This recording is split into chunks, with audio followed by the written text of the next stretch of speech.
Hey guys, so I'm in New York. I just finished the Oracle Goddess workshop here, and I'll show you. I'm just staying in a little Airbnb in Brooklyn. This is out my window. The city, New York City. Lily and I are chilling out here. Let's get you guys a hello to Lily Cat. Lily, say hi to the people. How they doing? Yeah. So yeah, there's just a vlog on how New York has been. It's been super sweet, actually.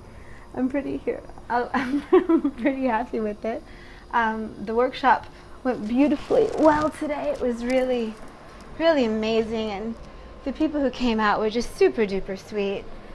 And we pulled a bunch of oracle cards, and we talked about manifestation and some stuff going on in life. And you know, the thing that I find pretty much across the board, and I'll put Lily in the shot more for you guys, is that pretty much like everyone is a master at their own thing.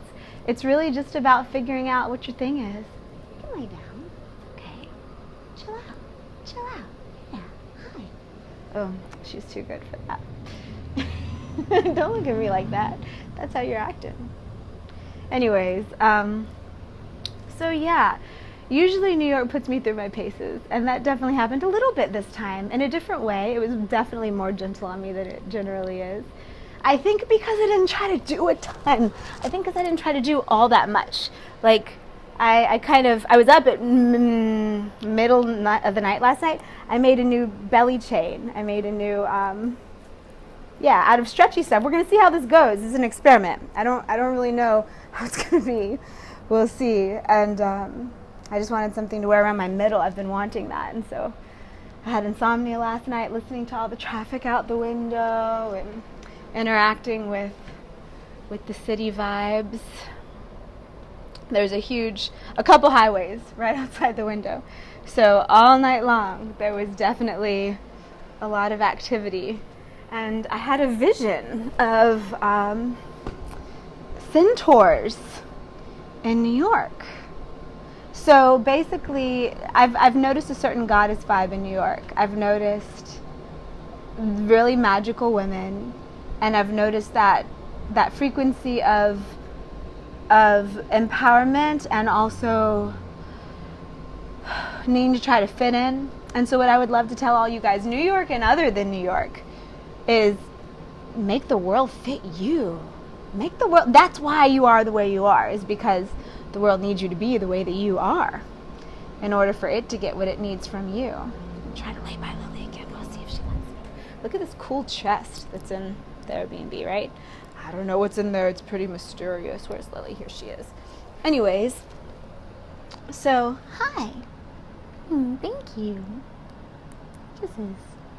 She's not usually very affectionate, so this is weird. I can honestly say she has never done that before. Thanks. I appreciate it. That was awesome. Thanks, baby. Hi. Yeah. You're a good girl. So anyways, be who you are, you know? And be weird.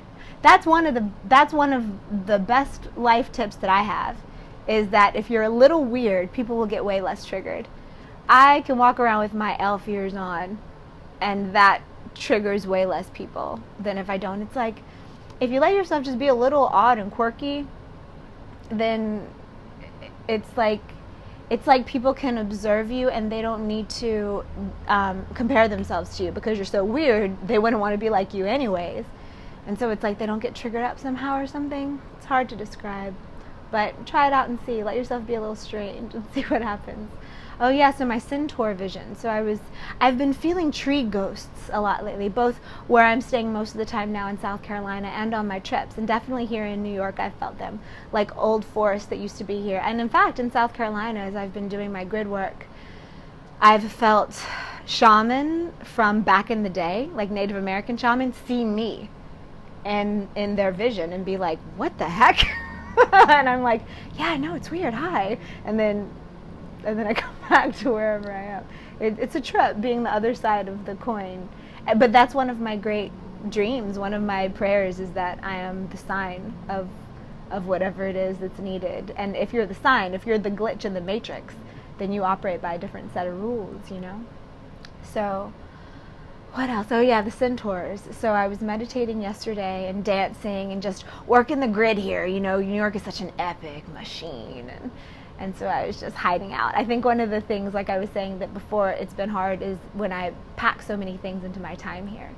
And since I didn't, it was way easier to chill. And yeah, some difficult things happened, of course, because it's a place to grow. And when you need to grow, you have to face some stuff. But generally, New York has been very sweet to me this time, and I'm very grateful. So I was dancing around and running some chi and running some prana, that kind of thing. And then I went into my meditation, and I met up with some centaurs. And they were super cool. And I can honestly say that I've not had experience with centaurs before. Haven't met, I mean, a little here and there, but not like this, not where they're just like, hello, and on the grid. And so I'm going to have to do some studying. I'm going to have to study about centaurs. This is how things come to me, you guys. They just show up, and I'm like, okay, guess I'm going to study about you now. Guess I'm going to see what your deal is. So I wove some source energy and prana, and I gave them a cornucopia full of food that would never run out. And I gave them, and this is all energetic, and I gave them a bunch of books and all access to all the books I have read and access to the internet. And I gave them some quills and writing materials because I know that centaurs are often scholars, so that was cool. So I'm just gonna kind of wait and see what happens with that. I have no point to my story other than telling you what was going on. So that was cool. That was good. And then I had the Oracle Goddess workshop today, which was my most delicious one yet, for sure. It was very small and intimate and in depth and super cool. You know, what I find is, for those of you guys who feel alone, I'm telling you, we are everywhere. We're everywhere. Soul family, we're everywhere. You can find your soul family. Just make the effort and set the intention. We're around. We're everywhere. And then I picked up some Ethiopian food, my favorite, on my way back. And now I'm going to decompress, change into comfy clothes, or maybe nothing because it's hot. So I will probably not be wearing much. And hang out, maybe dance a little, eat some food, and pass out really, really early. And then wake up and do my new moon workings, which I think on the East Coast is 4-something a.m.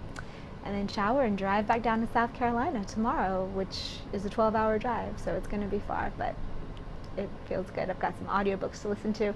I just finished listening to the 4-Hour Workweek again. I've read it once, I've listened to it once, and then this was the third time I experienced the book. And I don't necessarily agree with every single thing that's said, just because we're in different paradigms, me and the author. But it's a great shift, and it's a great way to twist your mind and be like, oh, that's right, because I feel like true abundance does not have to do with the amount of money in your bank account. It has to do with how you're spending your time and your money, and that you have enough for what you want. Those of you who took my New Paradigm Abundance course back in the day will already know I feel that way. And he talks about that a little bit in the book, and that was nice to have that remembrance and that reminder that it's not about the numbers, it's about the life satisfaction. And I must admit, I'm pretty damn satisfied with my life. There's always more to grow and more to do, but I like what's going on here. It's nice. And Burning Man's still coming up, and there was something I wanted to address. One of the comments from my Burning Man video was talking about how I was talking about girly stuff like shoes. And I guess that was on me because I didn't really go into it. I was just trying to give you guys an overview, not get super deep.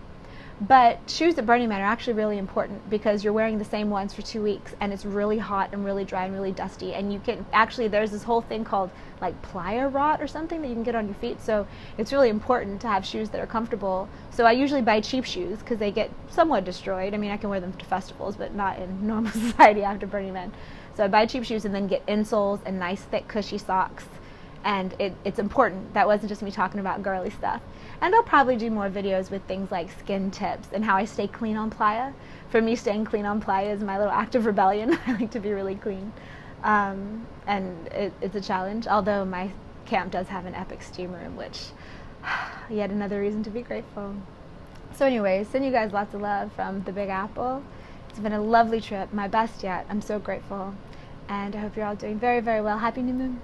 And I will see you again very soon, I hope. Mwah. Bye.